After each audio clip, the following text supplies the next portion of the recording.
Big transfer news has happened, guys. Yeah, stay tuned.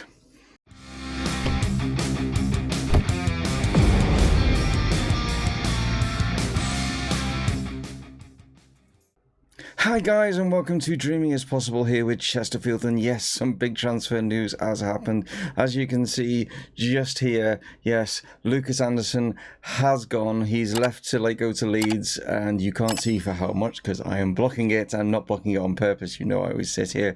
But anyway, guys, yeah, he has gone for an incredible amount of money. You probably have figured it out by looking up there at the total. He's gone for £9.5 million. Yes, he's gone to Leeds now. I thought Leeds were in the Championship, but actually in the Premier League. Yeah, it's a big move for him. I did say that he was playing he was such a good player. He was way above what we got him for. We got him, like I say, on a free. We only knew it was probably going to be short term. He was just that good a player. His agent came in and was saying you know what I mean, it's affecting his national or his international credibility or something like that. I think what he's trying to say is he's not being picked for his for the Danish side, and it was affecting that, you know what I mean. So I can't remember exactly how the email was worded, you know what I mean, but you know what I'm saying, and as you can see, he's actually now 12.5 million he's valued at, you know what I mean, and obviously a massive wage increase because he's in the Premier League. So good luck to him. He did us so well, you know what I mean, for the sort of 5 months or so that we had him for, you know what I mean. Yeah, well, it was a short time that we did get to have him, but he's done an amazing amount to get us to the top of League Two. I have gone out and spent some money. I've not gone out and spent all of the money because I didn't get all of the money. We have got around about £3.5 million in the transfer kitty. The board has kept majority of that money. I can't blame them, to be honest. At the end of the day, it's still it's an incredible amount of money to have at this level. I didn't want to go stupid and make the game save ridiculous by going out and spending millions and millions on players and stuff like that. I just thought, you know what I mean, it just would make it slightly unrealistic and stuff. And at the end of the day, like I say, getting Lucas Anderson I think was just a fluke. I don't know if it was a fluke because of a little glitch in the game and I should never have been able to sign him anyway. I do not know. But anyway, as you know, we already brought Ashley Hunter in. He's done fantastically well. I'll get to him in a bit. You know what I mean, we knew about him. We knew that Theo Robinson, I think I told you in the last episode that we let Theo Robinson go. I think we did. Anyway, we were looking for a goalkeeper and I wasn't able to maybe necessarily get one. Funny enough, I've got a goalkeeper that actually apparently used to play for Chesterfield, but he only played 14 games for Chesterfield a while ago. It's this guy here, Richard O'Donnell. I've managed to get him in. I've got him on a free. Yeah, actually got him on a free. And the reason being is he's 32 years of age. He's not with a club and stuff like that, but he's much better than Vickers. Vickers was 3 stars, I think he was. So he's 3.5 stars, and yeah, he's as you can see, pretty decent. I mean, he's 32, but as you can see, he's much better than Luke Coddington. So he's coming in as our number 1 goalkeeper. But just to show you the history, yeah, there it is. In 2012, he played for Chesterfield for 14 games, but he has been around up and down different leagues and stuff like that. League One, I think he's even been in the Championship with Sheffield Wednesday. So yeah, he's got some good experience and stuff like that. Yeah, so Richard O'Donnell has come into the side. I've managed to get Ellis Harrison on loan from Portsmouth. This is Ellis. He's come in as a sort of backup striker, integrating with Ashley Hunter. Brought Ellis in on loan. I tried to sign Spyro, Spyro the Dragon that we had last season. Tried to sign him from Norwich. Tried to get him on loan again. Not happening. And then I tried to sign him, and they basically said he's not for sale at any price, whatever. Another player that I brought in is Agus Medina from Birmingham for 31,500. He's basically an ideal player to play a left back and a right back, because I just feel that we're a little bit weak in those areas, you know what I mean. So we've brought this guy in 31,500. Yeah, and you're probably thinking, oh, how come he's worth 160? He was on the transfer list at 31,500. They transfer listed him, and that's why I was able to get him in at that price. I couldn't think of any other areas within the club that were massively short on, apart from maybe like sort of like this area defensive midfield. So I'm still looking for a player to bring in as defensive midfield, only because Traore is the only player that we've got as a natural defensive midfielder at the club. We have got other midfielders, but none that play it like as a natural position. So that's probably the only other signing that I'm going to make. But we have still got Waite out. We've still got Tom Dinsmore out. We've got George Waite. He's also out injured. So we have been struck with a few injuries and stuff, but yeah, Hunter, like I say, has been doing fantastically well. He has banged what is it? I don't know if this is like combined games with let's go to the history, that'll be better. Yeah, I thought that was combined games like from when he was at Fleetwood. So he's at 5 appearances and he scored 6 goals, so that's a brilliant return. And the fact that he's on a 7.78 average rating, he's settled in really well as Ashley Hunter. So I think he was like a great purchase for us, and there we are. So without further ado, what have we got in today's episode? Well, we played some games obviously, and as you can see, this is how we've done. I can't try and remember where we were last time, but anyway, I don't think we did did we do the Carlisle last time in the last episode? I can't remember. But we've got Barrow. We won 3-0. We beat Oldham 2-1. We lost to Salford 1-0 in a game that I don't even think that we should have done. Like, you know what I mean? As you can see, we had 20 shots, but only 4 of them on target. There's where we're like, we're still, for some reason, I thought Ashley Hunter was, gonna sort that out and help us out in that position, but I can't really put all the blame on him, really. I mean, it's other players that are just getting into good positions, but they're not putting it in the back of the net. As you can see, they had 8 shots, 4 of them on target, but it's one of them that's hit the back of the net, and they got it early on. They got it after 4 minutes, we tried, we knocked on the door, but Salford kept it bolted, and we ended up losing that game. But then we bounced back with a couple of goals from Ashley, as you can see, against Plymouth, beat them 2-1. And then in today's episode, we'll have Forest Green and Newport. This takes us into February. So yeah, that is what is coming up, guys. Stay tuned as we go and take on Forest Green. So we had a brief look at the side that was going to be taking on Forest Green. You then get to have a look at obviously their team. But Agus Medina is going to make his debut at left back. He's going to come in there with Bex Aronson, Yanni as the centre backs. Then we've got Richard White at right back. You're going to have a look obviously at O'Donnell. I've seen him already. Like, you know what I mean? We've got Traore and then Levi Sutton as our midfield. Liam Mandeville's going to play as the cam, with Poku and Garber out on the wings, and then Ashley Hunter is going to be up top. So like I say, yeah, we are top of the table.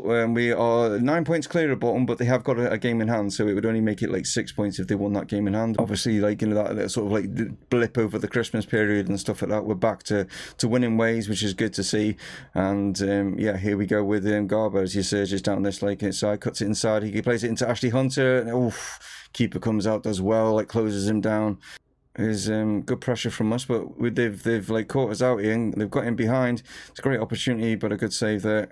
He goes long down the line. Ashley Hunter's going to chase this and does win it off the defender. Can he finish though? He can. What a great finish from Ashley Hunter. That's obviously why we brought him to the club, for his precision finishing and stuff, and he just showed it right there.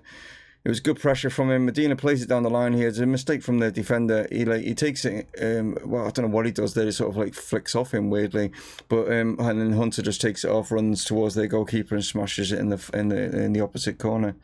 It's a shame, like I say, our wingers, I think, are the ones that are getting a lot of the chances, but they're just not putting it in the back of the net. And I think that's the thing, as you can see. We've had 16 attempts already in this first half.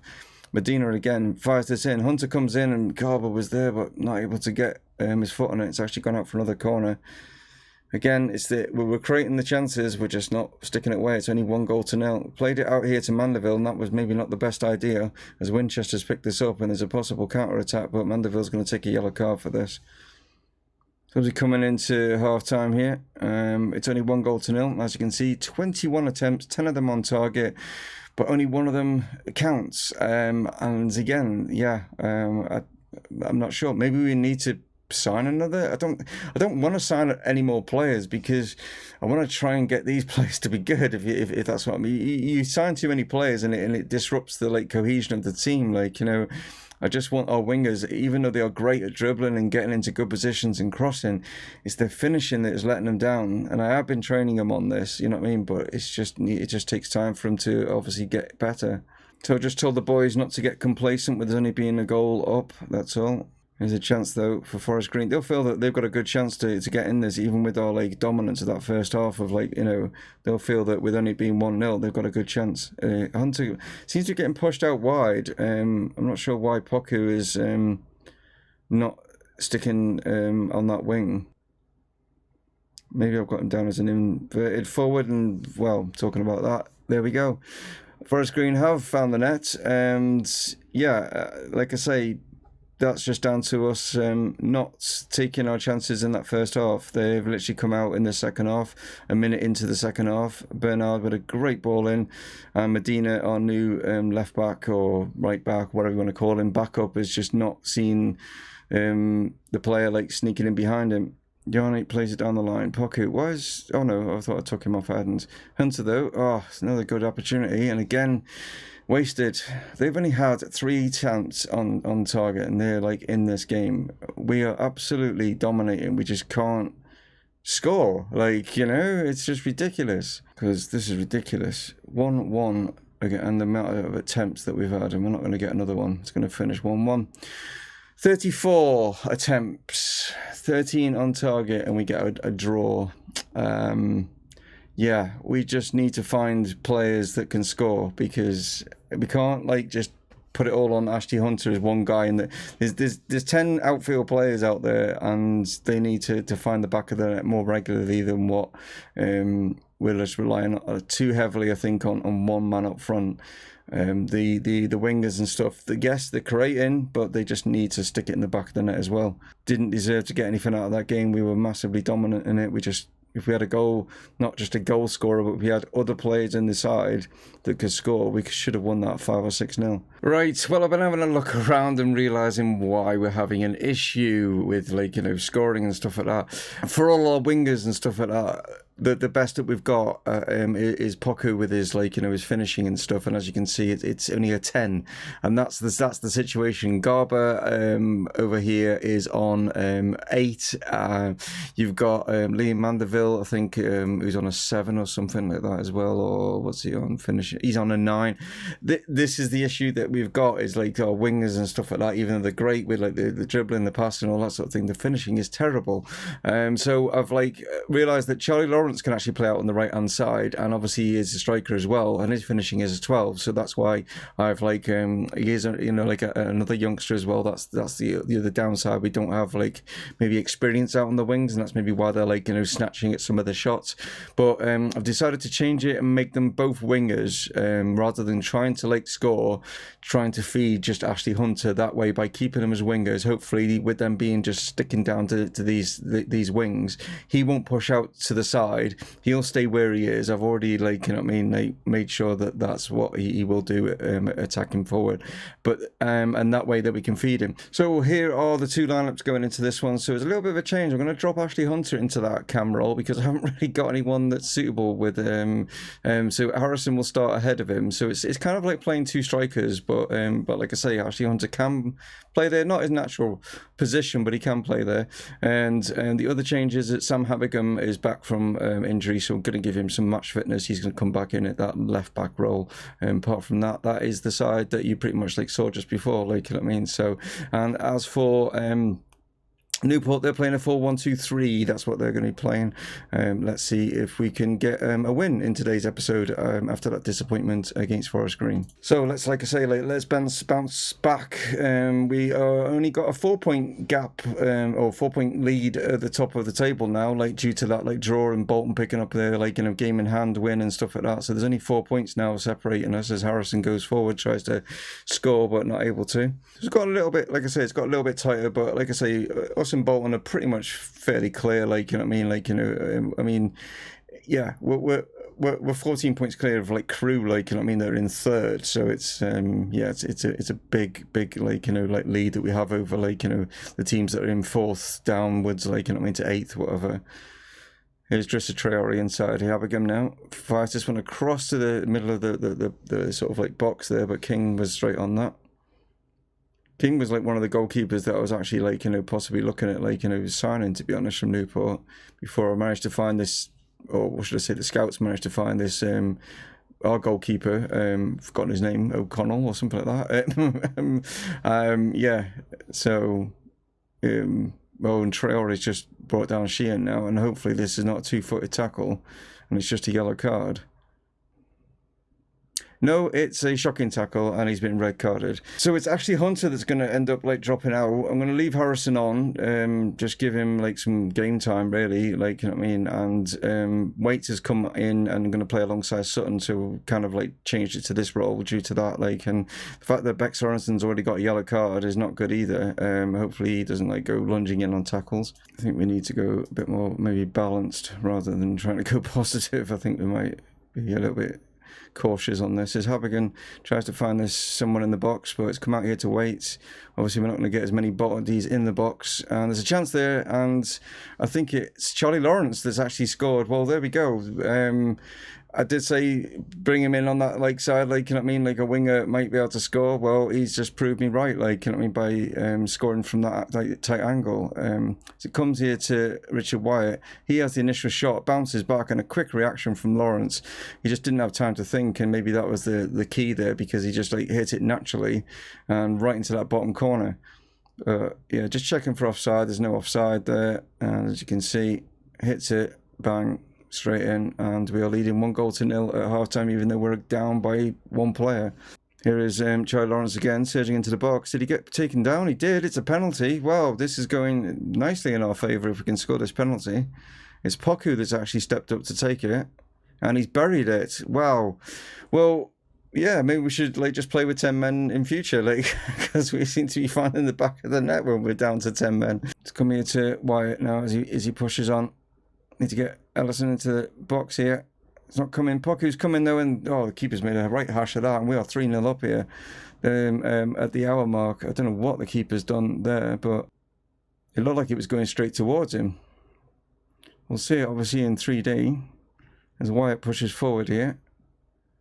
Hits this, and it just seems to go through his arms. He just didn't judge the flight of the ball or something. That was really bizarre, but great finishing from Poku. Waits to Reynolds. Turns it around the corner, finds Richard Wyatt. Can he get the ball into the box? He sort of can, and it's gone in. I don't know how that's gone in. It put past his own keeper. I think the defender and the keeper made a right hash of this. Like, you know what I mean? Richard Wyatt's shot was like low driven, like to try and pick out. Oh, it's actually, he's actually come off. I don't know who's come off. Has it come off Haynes? Is it like, who did it say that scored the own goal? Then I didn't see, like, you know what I mean. I'll see in a bit, like, but yeah, I think it's like, as the cross came in, it took a little bit of a deflection, and it's completely and utterly fooled the goalkeeper there.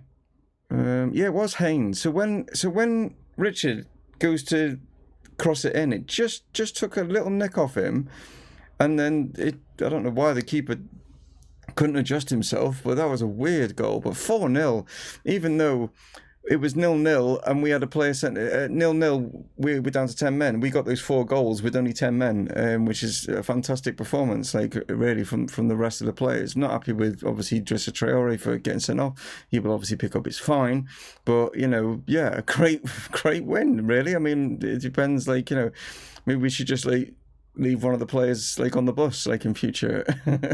So wasn't really expecting to get anything out of that game once we got Drissa Traore sent off, like I say, but we picked up 4 goals, clean sheet. Yeah, really pleased with the boys there, like, you know what I mean.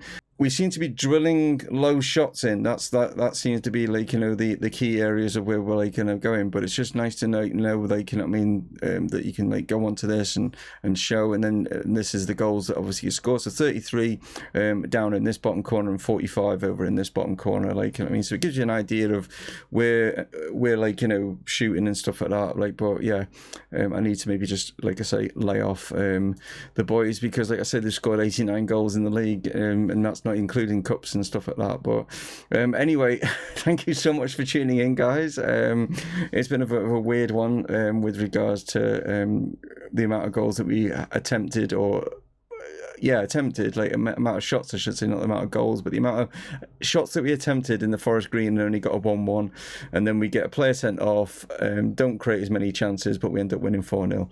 Footballing.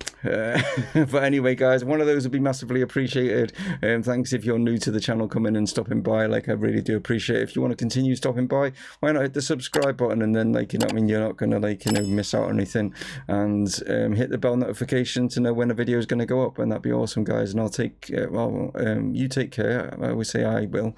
You take care, and I will catch you on tomorrow's episode, guys. And take it easy. Catch you next time.